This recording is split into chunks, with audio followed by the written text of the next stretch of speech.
E aí, pessoal, tudo bem? Ivan aqui trazendo para vocês mais uma entrevista foda. Consegui marcar, né? E assim, de forma surpreendentemente fácil, um papo com o Jens Ritter. O Jens Ritter é o luthier, o chefe, a mente por trás dos baixos Ritter, né? Que são aqueles baixos maravilhosos. Eu vou botar umas fotos aí de alguns baixos aí.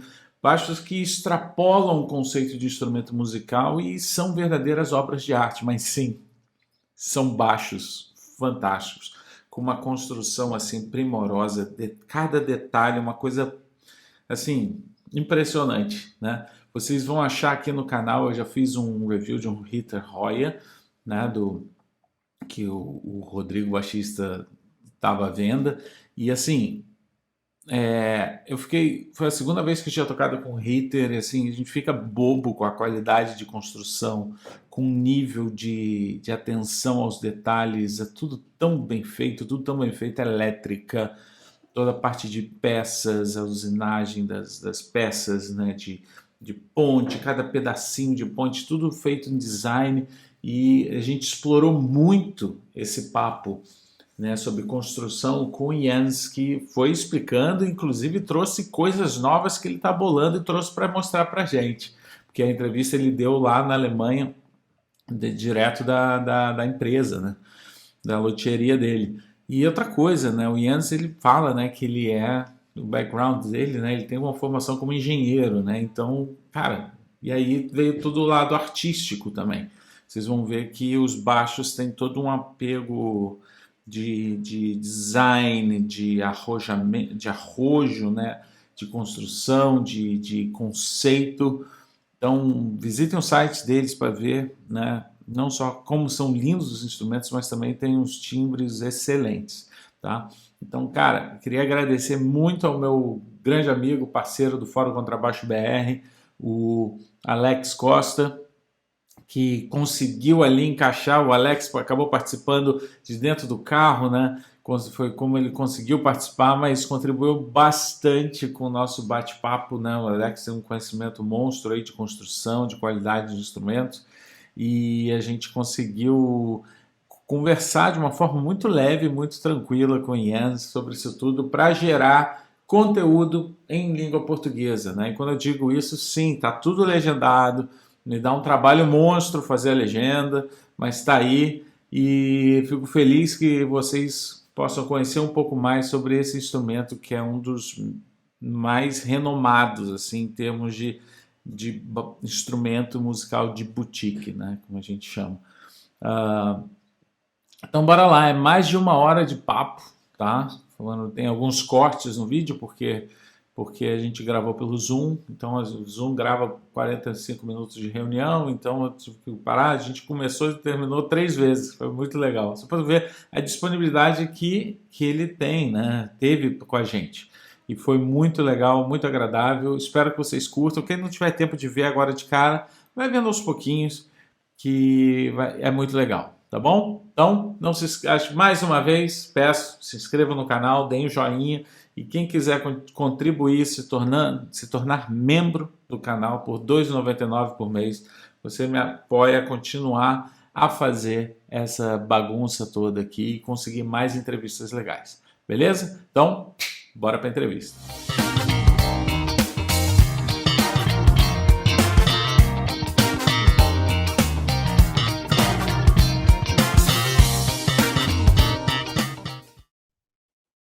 Hello, Alex. He can't hear us. I think he's connecting the audio, probably. I think he's commuting. Okay. All right. Alex, can you hear us?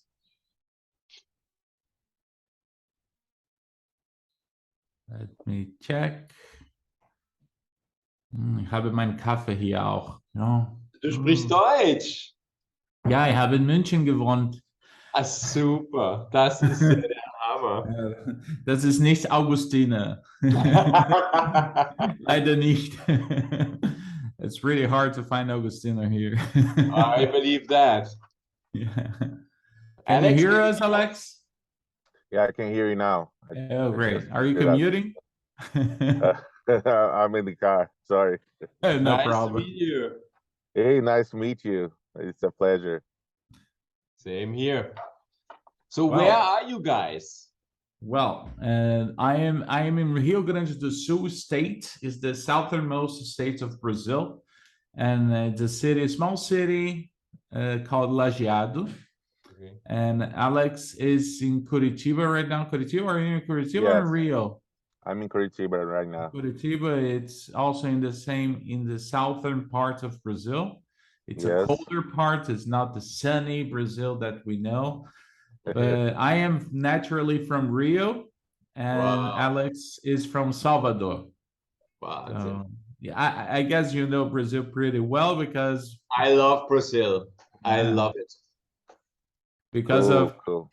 PJ, the J Quest bass player plays your instruments, and Yeah. I have already seen some pictures of you in Rock in Rio, I guess. Yeah, that was a fantastic experience. I'm not sure what year it was. I don't know. I saw this picture in a bass player magazine here in Brazil, of you with him, you with the I forgot the name, The tag. the tag, yeah, the access tag to the backstage tag. That was cool. That was really cool. Lots of, I think Justin Timberlake was there, Beyonce, Alicia Keys played this evening. Yeah, it's a huge festival. You should see the lineup of the first edition of this festival. The first Rock in Rio was in 1985. Yep. And it was Scorpions, Iron Maiden, and Queen. AC/DC. It was the creme de la creme of the rock and roll at the time. Yes, it was Nina Hagen played here. So yes, yeah, In Brazil? Yeah, back then in '85. Yeah, I didn't know she was famous yeah, she was a big name outside here. Germany.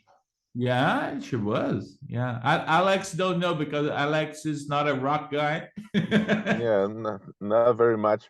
But I do know that because it was a very important event. 1985 was the biggest festival we've ever seen.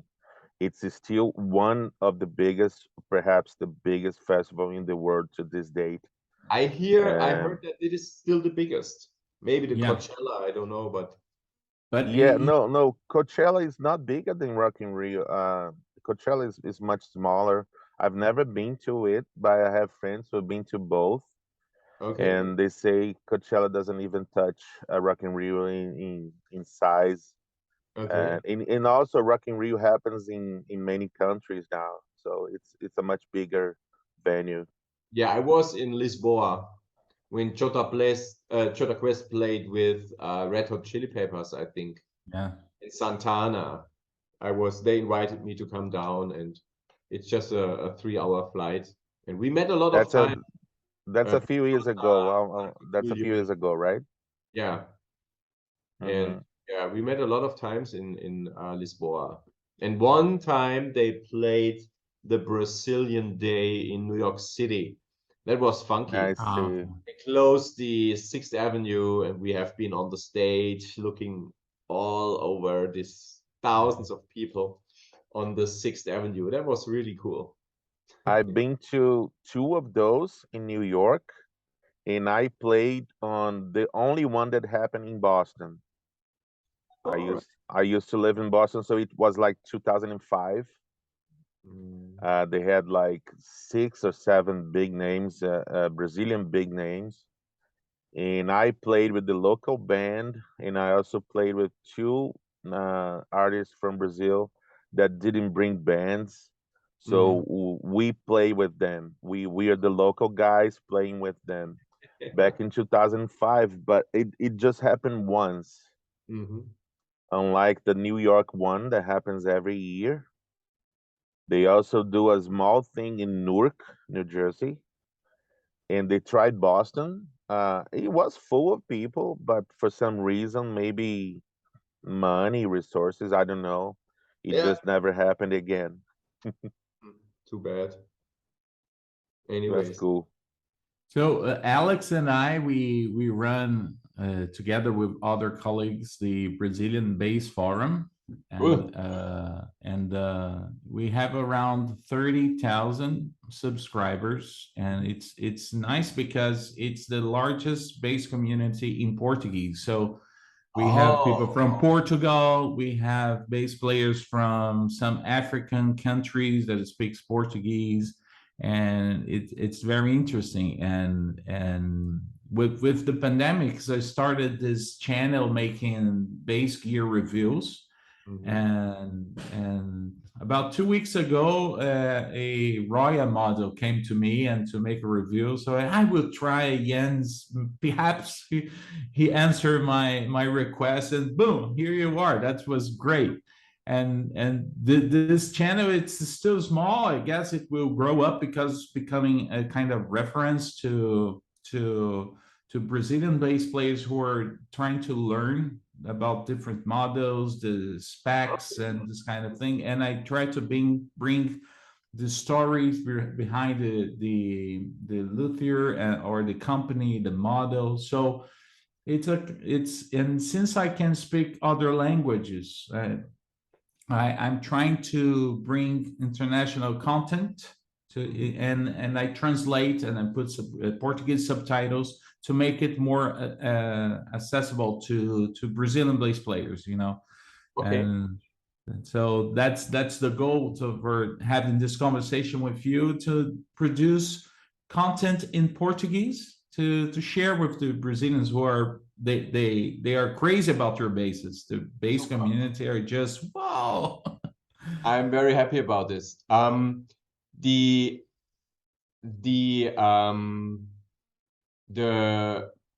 Zoom meeting we do record, right? Yeah. Okay, cool. It's recording, yeah. And then I will add the subtitles in Portuguese. Okay, let me just switch off my phone. Okay, but no problem. It's good to be a chat. We have this. Okay, good. Like if you were here in Brazil, having That would be like my much German better. friends Maybe call next time we do it in Rio de Janeiro. Yeah. At the Copacabana. Ipanema, having a beer in the beach. So So I would like to again thank you for your time, for being here with us, and we know that our daily routine are pretty busy. It's pretty busy. So and I would like to first ask you, how did you come as a luthier, and it was it something that you had in mind since a young age? Were you a guitar or bass player? And or you were just a crazy guy who started to work with woods and started to put your art ideas into instruments? So actually, I started as a bass player with no money for a good instrument. So I bought a very old bass called Johnny Pro 2 or something, and I started to repair it, to set it up. Then I had an old Yamaha bass where I started to file and to change the shape a little bit. And one day I wanted to know, can I make a whole instrument out of a piece of wood? So that was the challenge, and it started 1995, and I finished two basses, two 4-string basses, a fretted bass and a fretless bass. And it was in the summer of 1996. So I had these two basses. Of course, for me, they were the best basses in the world. Otherwise, I had changed the design or whatever. So I didn't know, is this a good instrument or is it a bad instrument? So I sent it to, or I drove to Cologne. It's the center of the guitar and bass magazine of Germany. And I showed it to the editor, and he said, "Oh, I'm sorry, I don't have time. You can leave the instruments. I will have a look and I send the instruments back to you. So 2 weeks later, he sent the instruments back to me and he wrote a little letter. Yeah, good. And that's it. I was disappointed. Another few weeks later, a friend called me. Hey, you need to buy the new Guitar and Bass magazine. There is an article about you. And so the guy, I didn't know, he made a whole review about these two basses. And he called me a guitar maker. And so I was a guitar maker. And in my first life, I am a mechanical engineer. So I think my big luck was that I never learned the job guitar builder because I had to reinvent everything for myself. Everything autodidactical I had to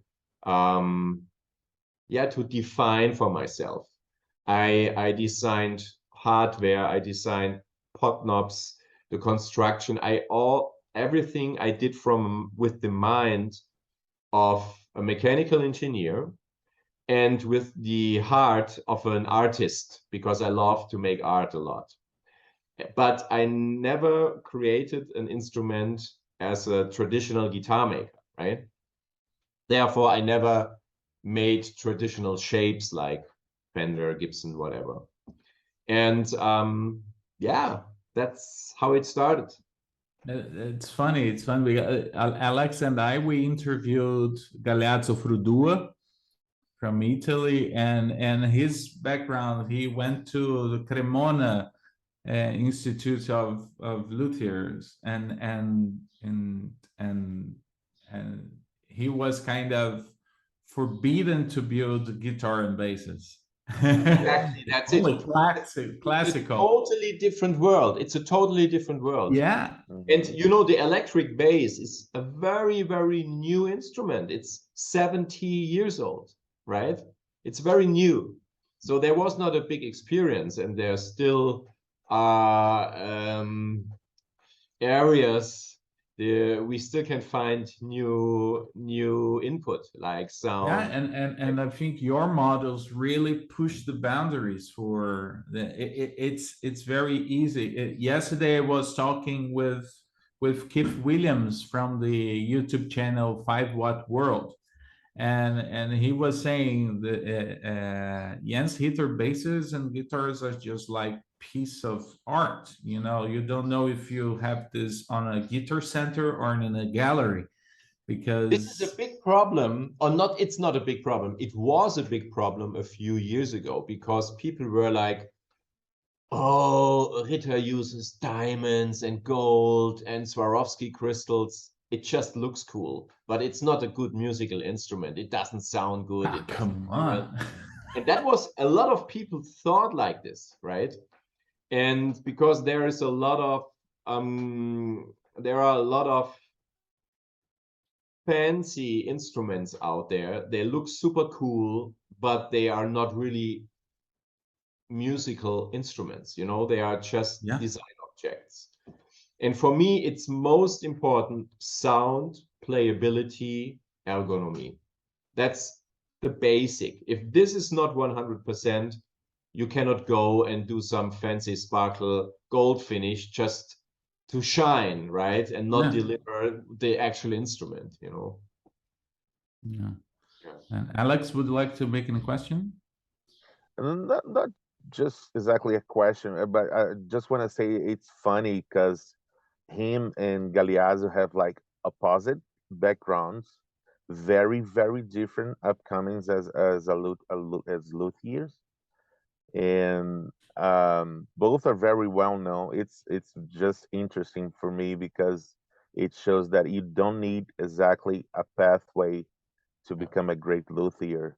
And you can, I actually thought, without knowing anything about Jens, I thought he was a designer. I mean, just looking at the instruments, I kind of thought he had a background as a designer. And it's kind of a surprise for me to know that he's a mechanical engineer. It's just very interesting, all of that. But I never had one of his instruments in my hands. But when he saw playability and ergonomy, I kind of knew that it was his thing too, because all the upper horns go pretty far away into the neck, so I can tell that he has a very he knows about neck dive. He knows about how to not let one instrument to have neck dive. So that tells me that the luthiers making those instruments really want them to have great ergonomy, and that's just what I wanted to say. It's I like the instruments. Unfortunately, I had never one in my hands, but I hope that changes soon. Yeah, I had this Roya 5 strings last week here with me for a review that will Do you be know the online. number? Let Yeah, me look it up online because we have a history album with all the instruments in it. I do here because I have the pictures here with me. Oh no. Just a moment.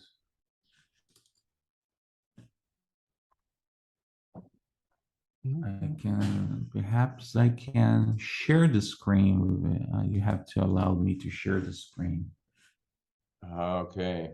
Can you do this? If you tell me how, I will do it.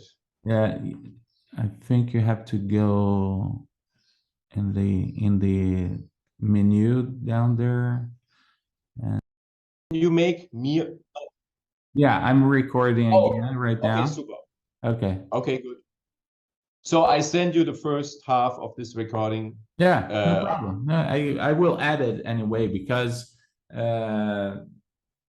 while we talk, I can add some. Normally I add some pictures and I make some cool insertions. So let me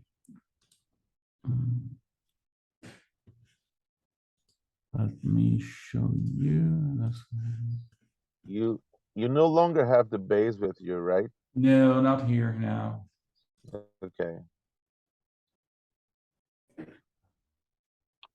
Okay. I don't know if you can see the. No, but let me see if it's so it was a red 5 string. Yeah, where? Can you show me the front?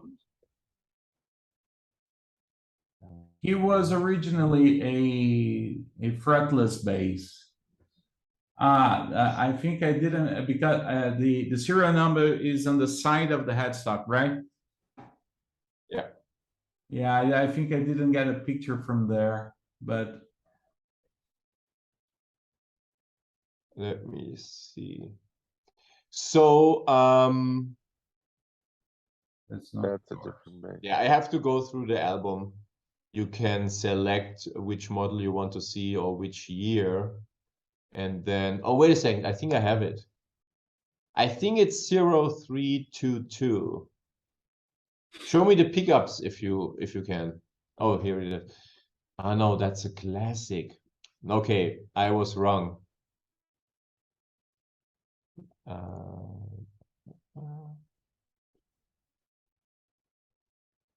Yeah, the little tilting of the pickup just tells me that I really want a balanced sound. It's a small thing, but it balances the sound of the thinner strings with the lower ones. I have it. It's 0114. It was originally a fretless bass. It was a fretless, right? I see it. I see the original pictures here in my online album. Okay. Anyways, so you had it in for a review. Yeah, if you have more information, you can send me. Then because I have. I normally I get the informations from the website and more generic information. So let me see if I can find this certification. I have so many questions about this bridge. It's your own design, this bridge. Let me see it.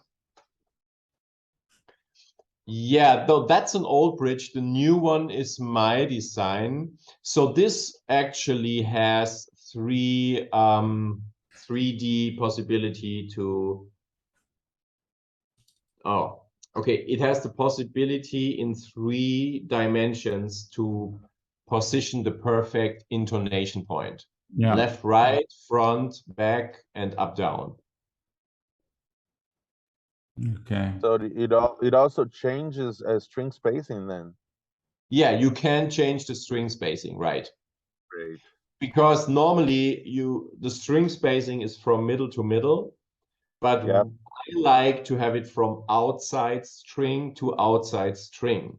So as you can see, the little parts in between, they're getting smaller the smaller the string diameter is. They are not the same. Can you see it? Yeah. I call it progressive string spacing. Yeah, I noticed that. Yep.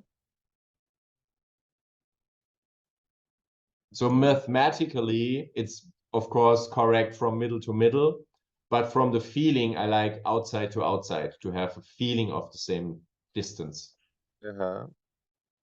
And a question that I'm crazy about to make, it's 10 bolts.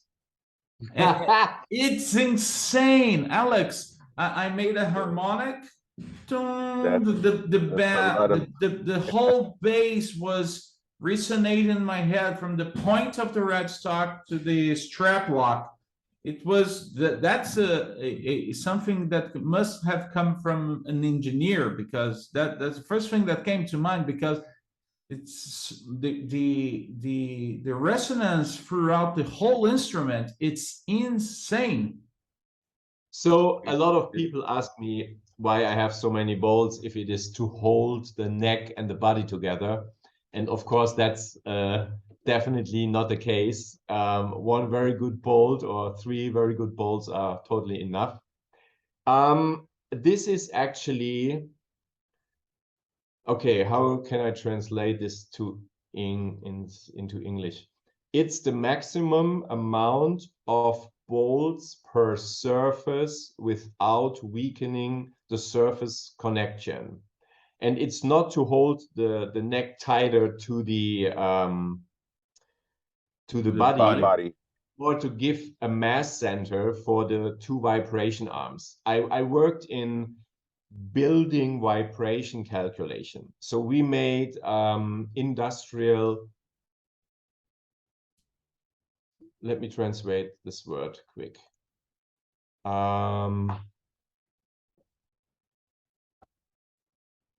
Steel manufacture, steel building. Like frames for building. Steel frame construction, right? Yeah. Mm-hmm. And so we learned about, if you have this area and you put 5 bolts in, it's perfect. If you put 10 bolts in, it's weaker actually, you know? Yeah. Anyway, so it's not about holding the neck to the body. Yeah, And you probably do have the thread inserts in there. The what? Threaded inserts are those like stainless steel screws. So this is another thing. As a mechanical engineer, I love the threaded threads, right? Inserts, yeah. Threaded inserts. Yep. But at the position neck joint to body, I don't like it, because the metric screws for the threads, this is made for screwing in, screwing out a lot of times. Therefore, if you have a wood thread, it damages the wood thread. Yeah. So if you have on my back plates, for example, we have these threads, because you need to solder something, you have to remove the back plate, and then you add it again, remove it again. Therefore, it's great. But the neck, you maybe unscrew every 5 years. And therefore, I prefer the direct connection, because it's always better the more wood you have left, right? Yes. And it's not tighter. If it would be tighter, you would use the wrong screws. If you drill big holes into the neck and you put the inserts in, it's not a really better connection. It's good if you remove the neck a lot of times, but not for the traditional sound transportation. Yeah. Because it's Vibration metal, transportation. metal on metal, right? And you want to avoid that probably. So you want the metal to go into the wood. No, that's if it's metal on metal, then you have made a mistake, right? Because the threads need to be a little bit inside the neck, so they don't touch the body. So because otherwise, not the neck would touch the body, the inserts would touch the body, and that's something you don't want, right? You want to have a really clean surface, neck surface touching the body surface. Without finish, right? Sorry? With no finish? Like the Depends. exact point, it depends. Okay. Yeah. I have actually worked with the opposite. You know, normally you want to have a very tight connection. I made a very soft, jazzy sounding bass, and I had the neck and the body, and I had one layer of soft rubber, which is very bad in theory. In theory, yeah. But this theory I use for my advantage, because I wanted to have this weak sound, right? This soft, slow attack, no sustain, this weak kind of Motown sound, you know. And people You say, have that available as a line production? Was it just a test? With me, I don't really do a line production. I have models with some specific basic layouts, but in the last 10-12 years I mostly do custom orders, one of a kind things. Our main customer wants to have unique pieces, special pieces, so we don't do a series or something like. We have 2 series limited editions. One is a 25 limited edition, one is a 10-piece limited edition, and we have one more 8-piece limited edition. But the rest is always different.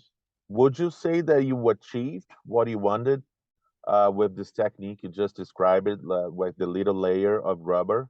You achieved the sound you were looking for? Yeah, of course. Otherwise, I would have changed it, right? You do offer that if a customer wants something like that. You do offer that option. Sure. Well, the thing is, I don't have a list with the option in it because I have thousands of options, right? Oh, it's just a brain thing. You talk to the guy and you look. You try to make what he's looking for. My customers don't go to my website and pick specific features and order, right? It's my customers mostly communicate one-to-one. I understand. It's a very unique, time-consuming, very interesting, because it's all art. Like I said before, it's a art process from the beginning to the end. Very time-consuming too, right? Yes, correct. If I would make guitars for 3,000-4,000 euro, I wouldn't have the time, right, to sit down, take the time. I have customers flying in for a whole weekend from America, from Japan, just to sit down, talk about the idea they have or the thing they want, and they want to hear my idea, and we have a nice dinner, and the next time they fly out. Yeah, so it's really the concept like a true custom shop. It's not like like a custom shop that only does these or only does that thing. It's a true custom shop. They're gonna sit with you, but in the end, must be a hitter. Unique bass. In the end, must be a hitter bass, so or guitar. So and there are some things that must be present in order to be yours. So it's not the viewers must have in mind that it's not something that you choose like you go into Subway, you know. Let me add something. In the beginning, I was a custom tailor, right? the customer came to me and he told me, this spacing, this pickups, this electronics, this wood, this, and I made it for him. So I was a custom tailor. Today, I'm working more like an artist. Just a few come to me and tell me exactly what they want. Mostly, people come and want to buy my contemporary idea of a specific sound, for example. Or what I started a few years ago, it's called my omakase line. This is blind ordering. So a collector of mine has not a specific need for a specific sound. This is the musician, right? Let's say the musician has no chest-based sound or precision-based sound. Then I can make a specific instrument for the musician, for the working musician who uses this sound. Yeah. But the collector, which is meanwhile my main customer, a hobby musician who collects instruments, he just wants to have a new instrument of mine. I have collectors with 40, 50 instruments I built for them. And this is my main clientele. I don't sell instrument line in a music store or something, you know. That's what I did in the beginning, but meanwhile it's much more. It's more I see it more like, sorry, it's also rewarding because you have a validation as an artist, not only as a luthier but as also an artist. So people are buying your concepts, your taste, your ideas, you know. Yeah, I think so. That's more the case in these days. And you also probably make very few per year, very few instruments. It depends. We mostly make 100, 110, something like this. Yeah. And your customers are from all over the world? Yeah. Mostly America, Japan, Europe is of course a big marketplace. Yeah, but also New Zealand. That's great. It's a niche market, so it's great. And yeah, that's true. I will ask you for a moment because Zoom has these time limitations. I don't want to make a 3 hours interview, but just not to cut our chat in the middle. I will probably have to send you again a new invitation in order for us to keep on talking without cutting. Okay, so I will send a new invitation on the same link. You send me the email, okay? Okay. And the same link. Yeah, the same email. I have your email here. What email was it? Well, it's admin. Okay, I know it. That's enough. Admin 365. Yeah. I get it. Okay. Then I will generate another Zoom link. I will send you right away. Okay. All right. Bye. Just a moment. Bye. Bye.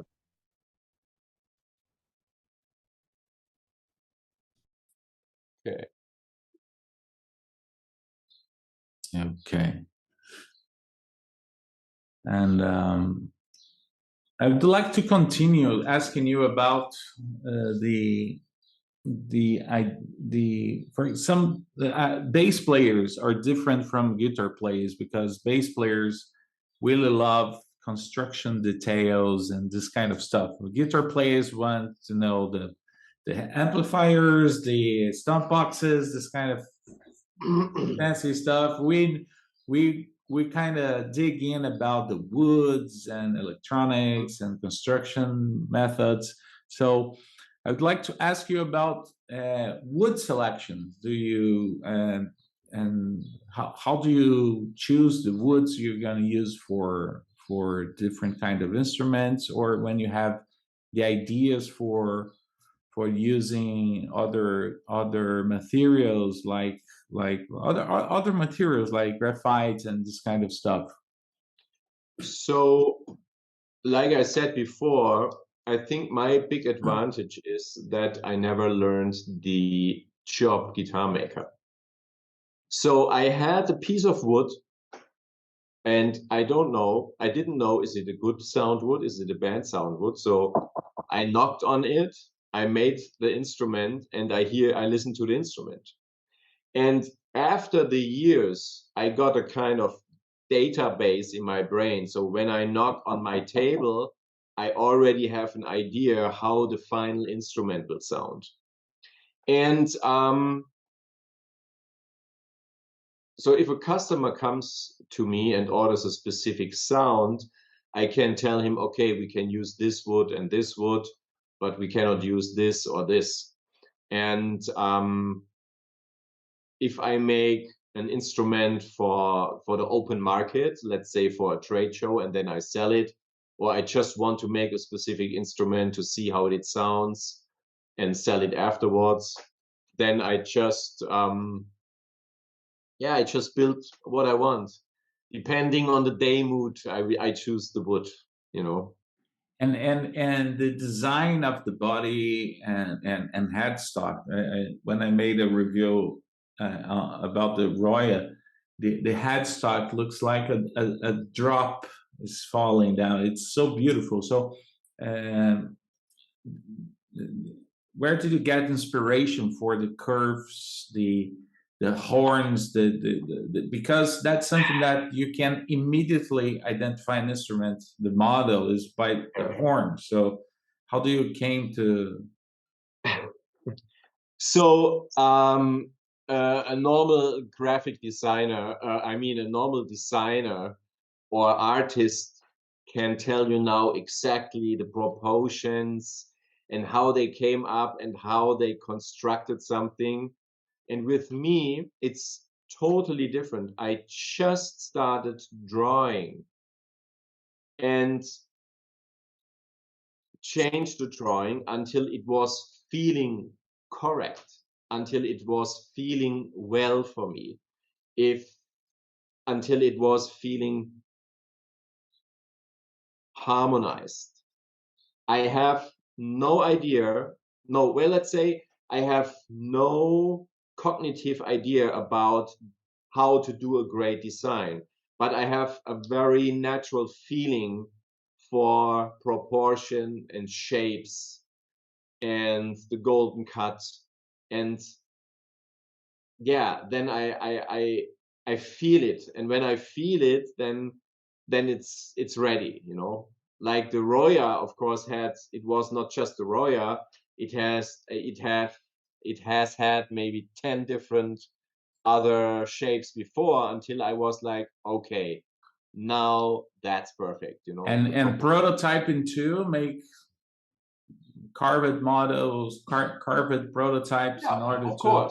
Of course. And then you have it on your body, you play it, and it needs to go a little bit this way or in this way. It's a development, and I was never using any calculations for it. Because the Jupiter model is kind of radical. Yeah. So the Jupiter model is, so normally it takes a while.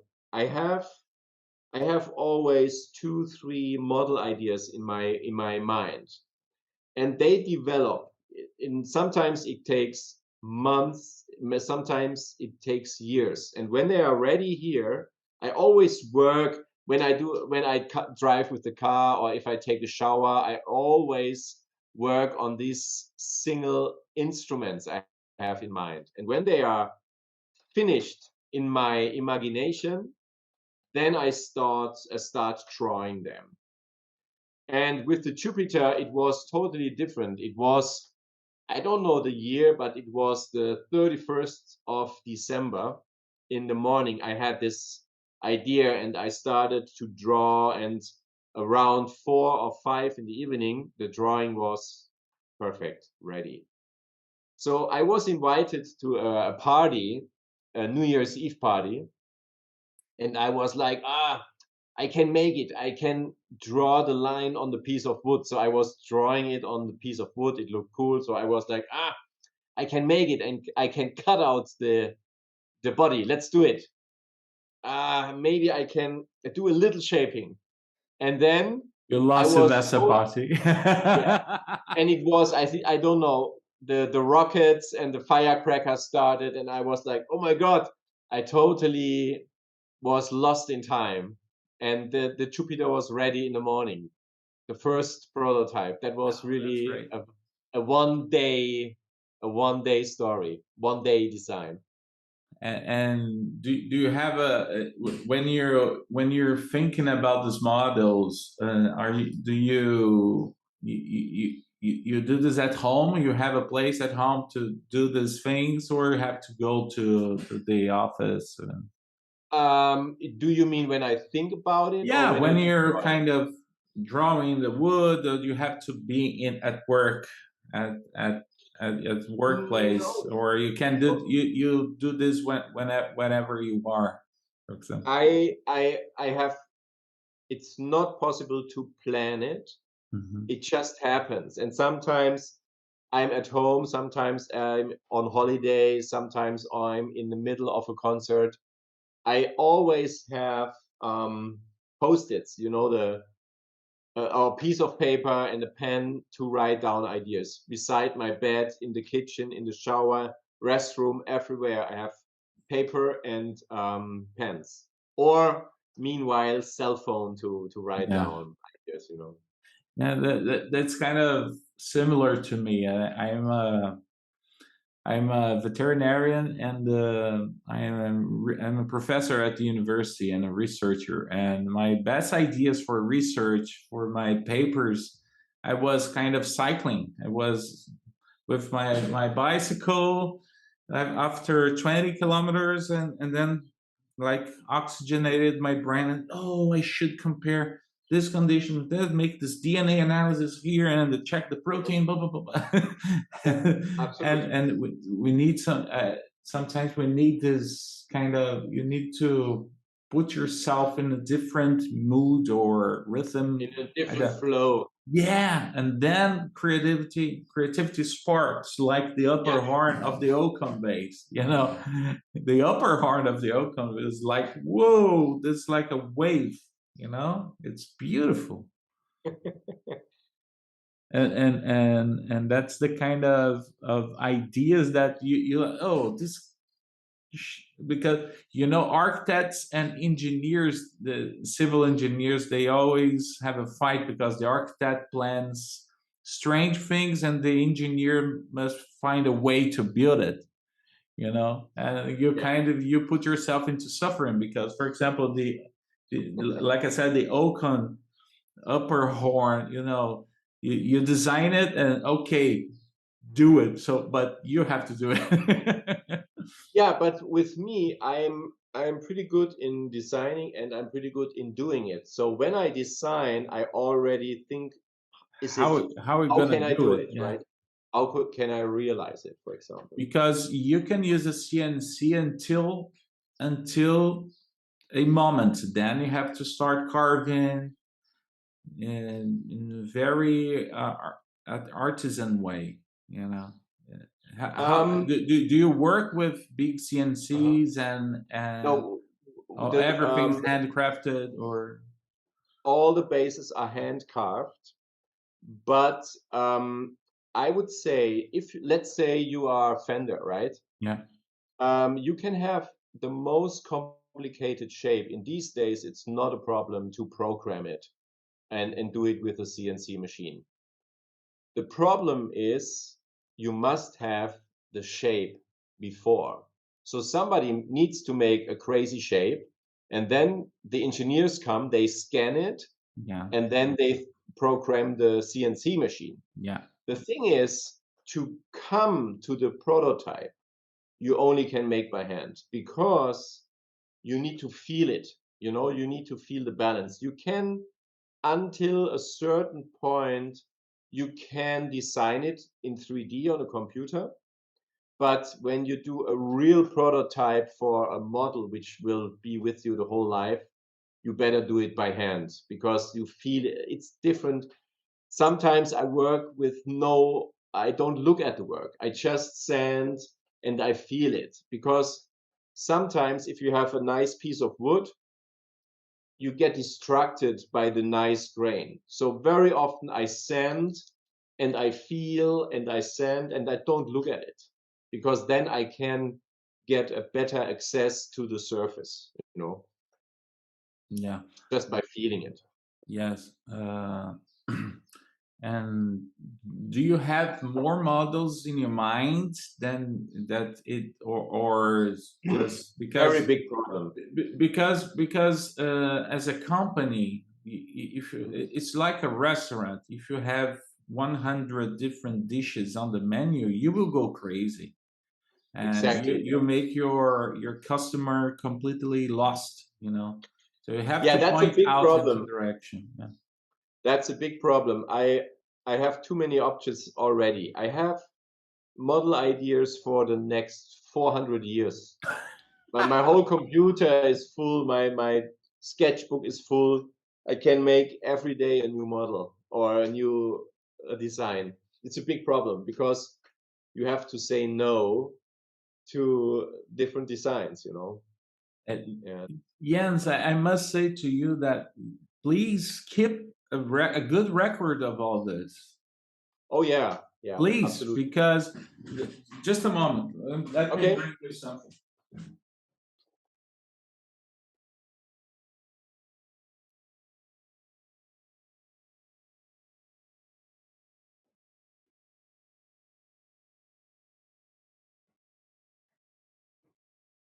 Here I am. Back in 2012, I had the opportunity. I don't know if it's yeah, it was 2012 or 13.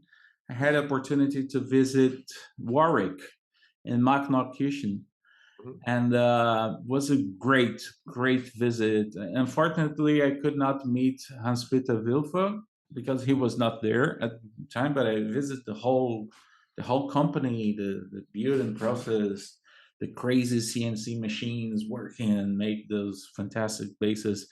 And in the end, they gave me two books. One of the books this is the story of Framus, Yeah, his father did. father, yeah, and it's so nice. He told me that he hired a historian to dig into the files and make the whole record of the company, the story of the company, and I must say, yeah, perhaps you will not be able to in a lifetime to build all the ideas you have in your mind, but I as a bass player, as a bass enthusiast, because I'm not a professional bass player, you know, but as an enthusiast, yeah, I must say to you that in few years, people will love to have your story and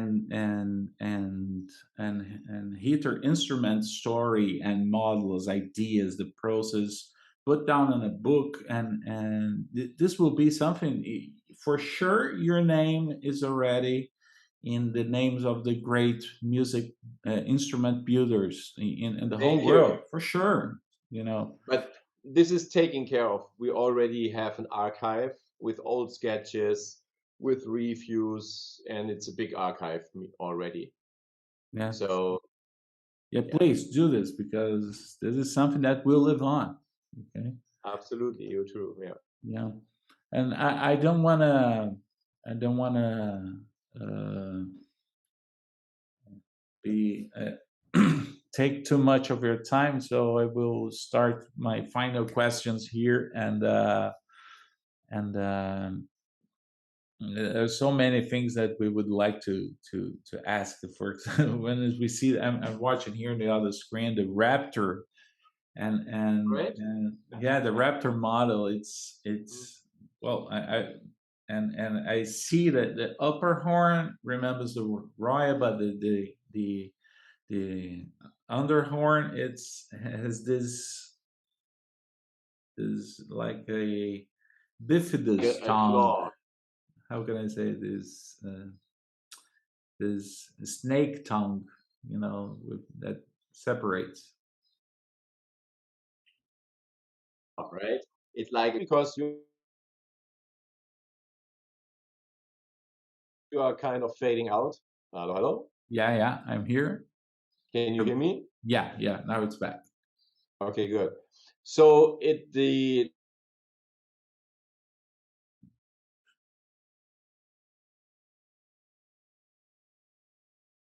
raptor is, and so that was a very dynamic shape I made a few years ago.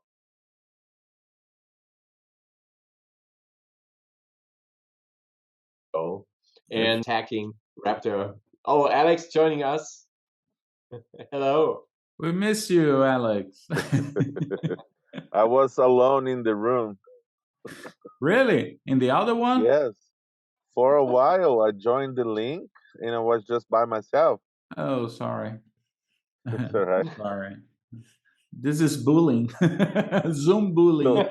So you guys were together here? Is this a different room or something?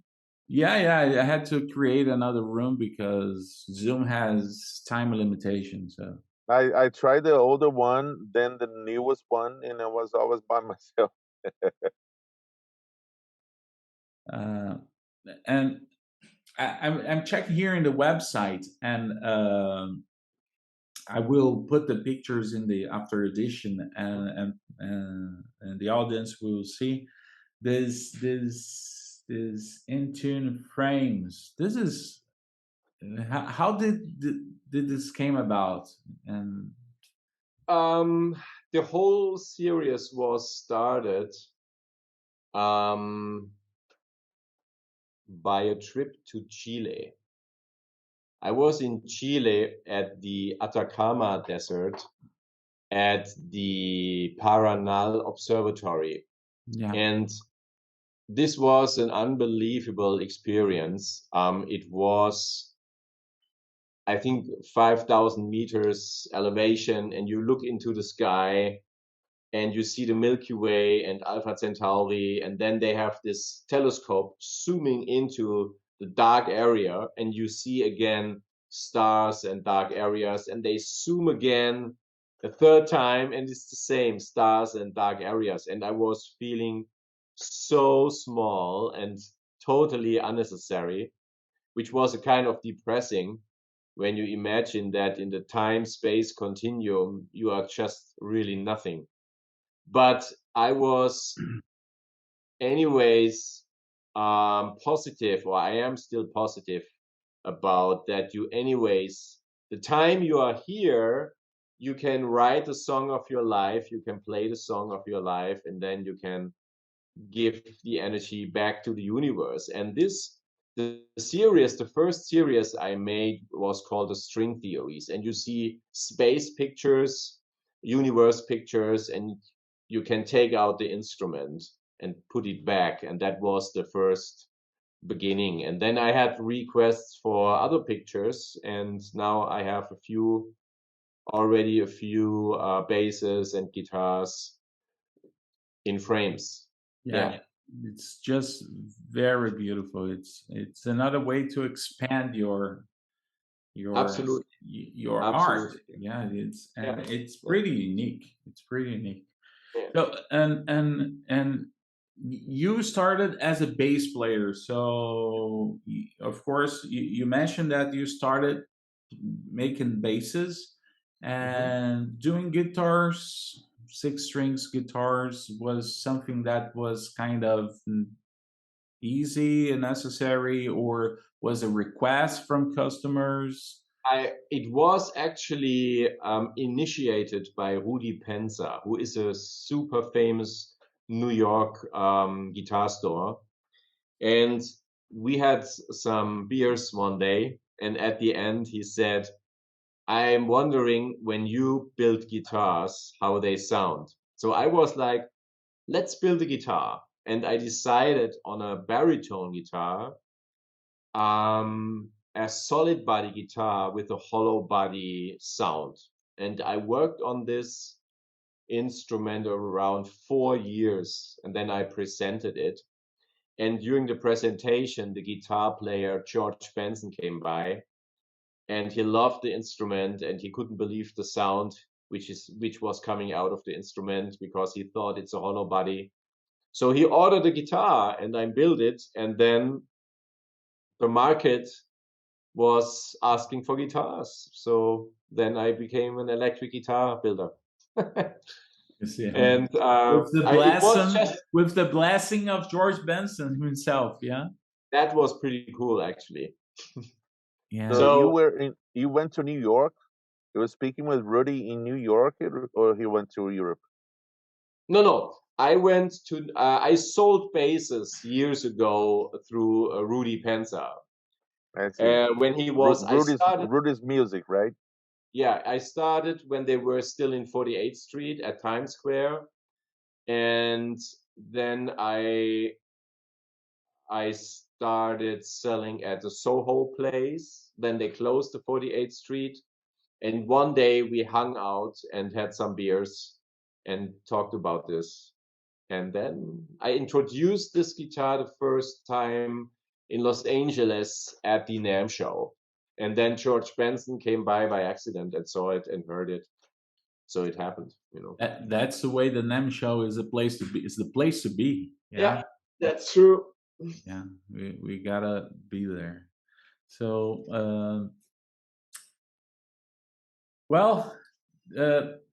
final questions. All right. When you're, what do you have in mind for the next 10 years for yourself and for the company, model-wise? What do you have in mind? Come back to Chile, to Rio?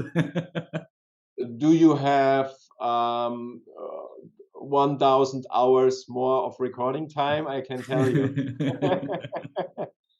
Hey, this is I can tell you the next 4 weeks, and we have enough time to talk about it. In the next 4 weeks, I will release another guitar model. And I just released a model last week.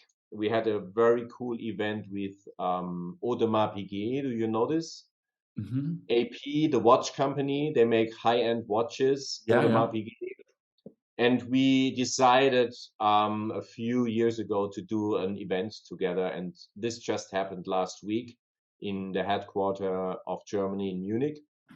And they introduced new watches. I introduced some high-end instruments. And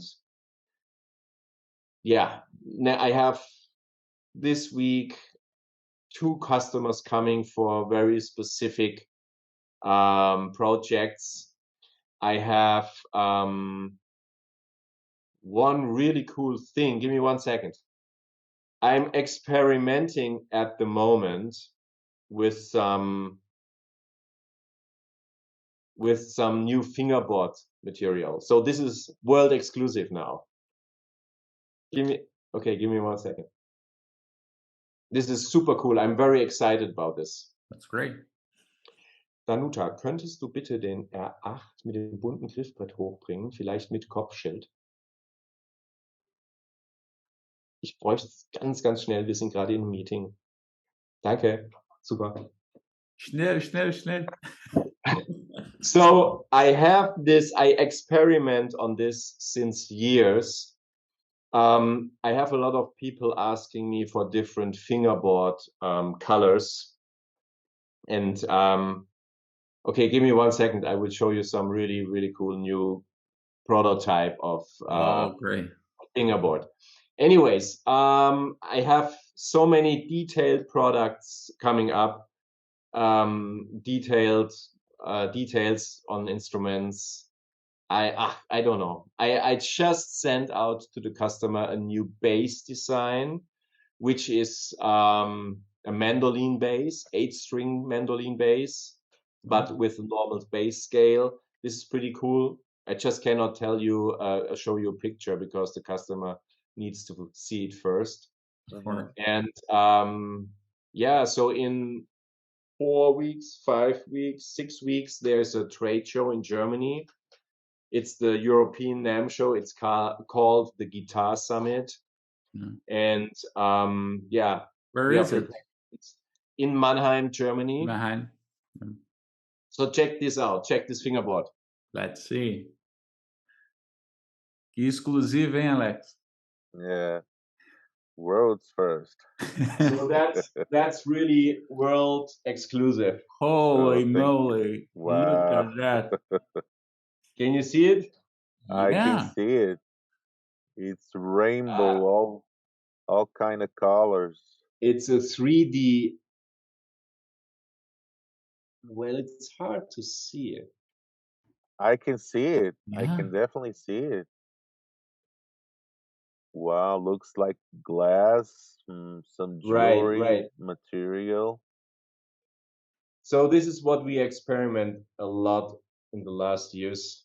And it's a very simple instrument, 6-string R8 fretless, which will be released also at the Guitar Summit show.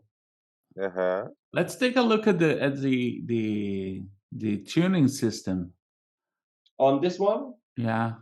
So on the head, you just attach the strings on here. Okay. And the tuning happens on the backside of the body, as you can see here. Yeah. It's like a headless tuner on the backside of the instrument. And you do make this, right? Sorry? You make these bridges and systems yourself? No. This is done by a hardware company. I couldn't do all the parts. In the beginning, I was really turning with a lathe every pot knob by myself. But meanwhile, it's impossible. It's a lot of work, I know. Right. I will give this away, right? Okay. Fantastic. Whoa. So, still on the fingerboard, can you tell us what it is? I don't know. I don't think so. I think I don't want to tell it. All right. It took me 4 years of experimenting.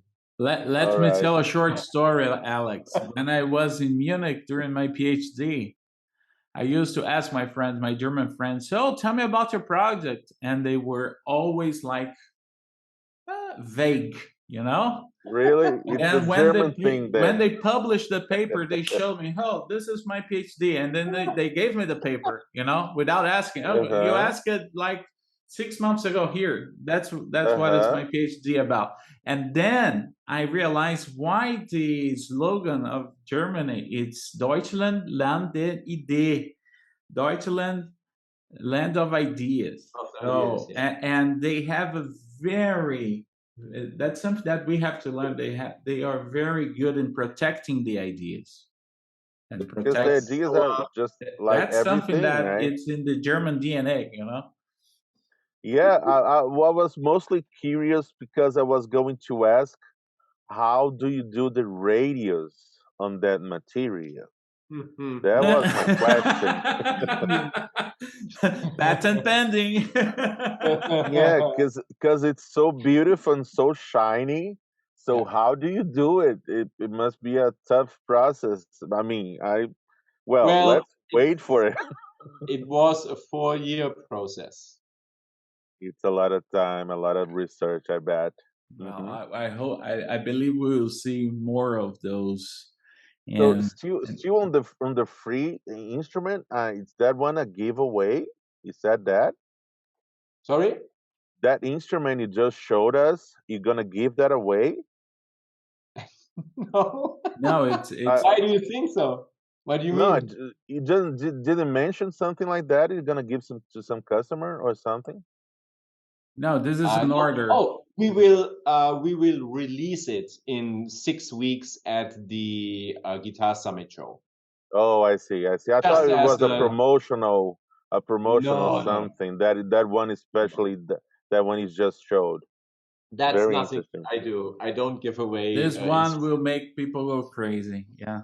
Yeah, because I was gonna ask, where did I sign up? Because I was beautiful. Wondering, it was a 4-year development period, and during the development of the idea, the first thing is to came out with the idea to build it. The other one is to develop the process of doing this commercially. You know, how can you do this in a way you can, the costs and the process will fit in your production system. You know, So I don't do this at all, because if I do this, if I start thinking about the costs, I will never do this. No, this is a Right. very important part. You know, I have invested tens of thousands of euro for this project. Maybe I will never get it back in my life, but I wanted to have this done, and this is very important for me. If I work like a normal company and they think, okay, this is a good idea, but if we invest 200,000 into this idea and maybe we only sell for 300,000, it's not worth it. But if I do this, if I start thinking like a business guy, then it kills the creativity. Yeah. You know, if you only think if as you had a musician, financial, right? if you had If a financial advisor or something like that, you All right. wouldn't be who you are.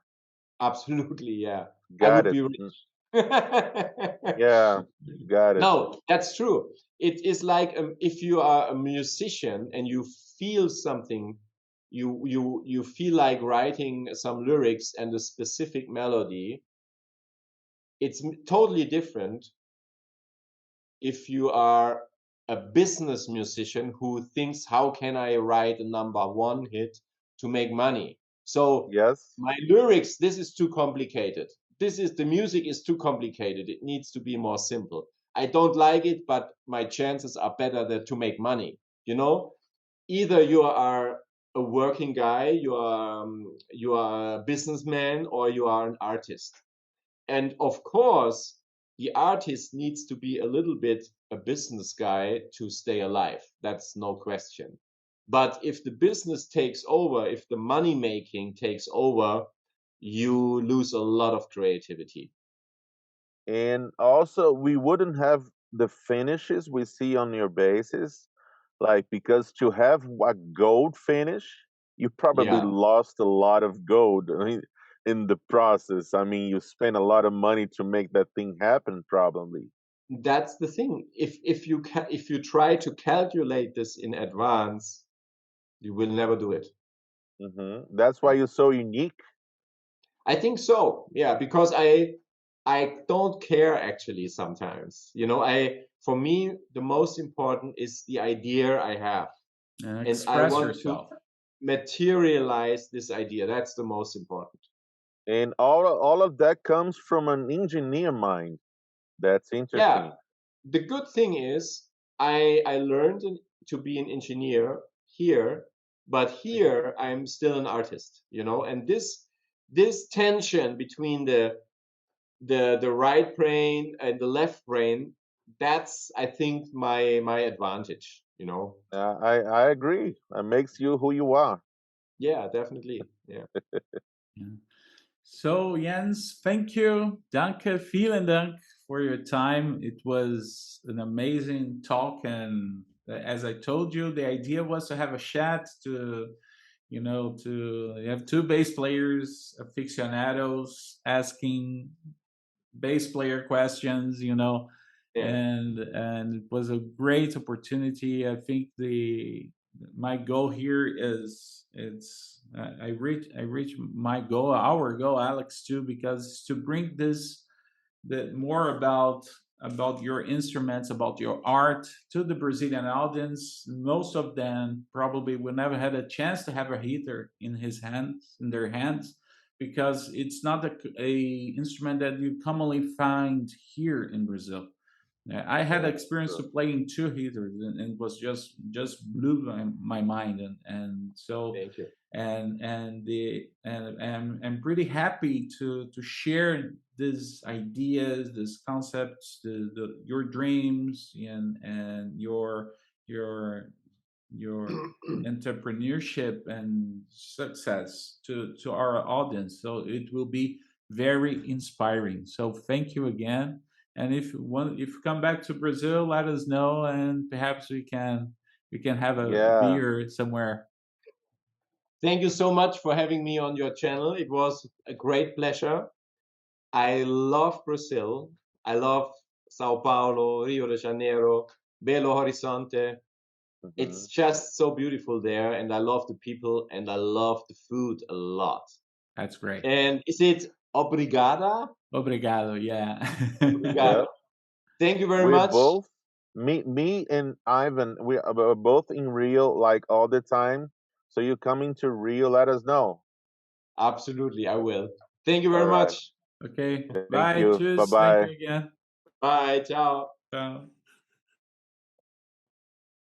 Galera, mais uma super entrevista, espero que vocês tenham curtido, viram que o papo fluiu, foi muito divertido e que legal poder produzir esse material em língua portuguesa para que brasileiros conheçam mais esses luthiers de qualidade assim absurdamente impressionante que a gente tem, né, no mundo afora, tá? E que muitos dos nossos luthiers brasileiros se espelham, né, para chegar nesse padrão de qualidade de conceito, né? Porque fazer jazz bass, fazer mais precision, chega uma hora que o cara quer começar a desenvolver o modelo próprio, né? Então esses luthiers assim altíssimo nível geralmente são as referências, né?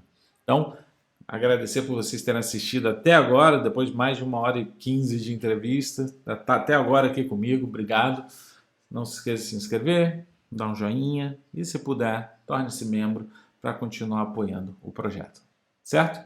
Fiquem bem e continuem com o groove na ponta dos dedos. Valeu!